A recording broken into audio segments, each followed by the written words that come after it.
एक दिन गौतम बुद्ध अपने शिष्यों के साथ एकदम शांत बैठे हुए थे।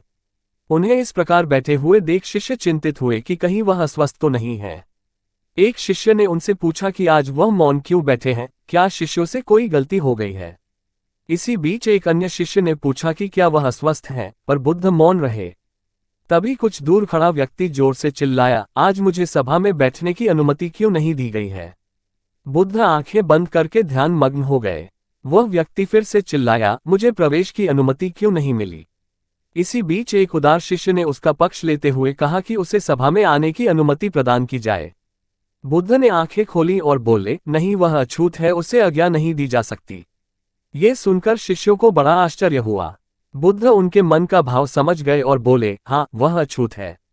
इस पर कई शिष्य बोले, हमारे आश्रम में जात पात का कोई भेद ही नहीं, फिर वह अछूत कैसे हो गया। तब बुद्ध ने समझाया, आज वह क्रोधित होकर आया है। क्रोध से जीवन की एकाग्रता भंग होती है। क्रोधी व्यक्ति प्रायः मानसिक हिंसा कर बैठता है, इसलिए जब तक वह क्रोध में रहता है तब तक अछूत होता है। इसलिए उसे कुछ समय एकांत में खड़े रहना चाहिए। क्रोधित शिष्य भी बुद्ध की बातें सुन रहा था। पश्चाताप की अग्नि में तपकर वह समझ चुका था कि अहिंसा ही मनुष्य का महान कर्तव्य व परम धर्म है। वह बुद्ध के चरणों में गिर पड़ा और कभी क्रोध न करने का प्रण लिया।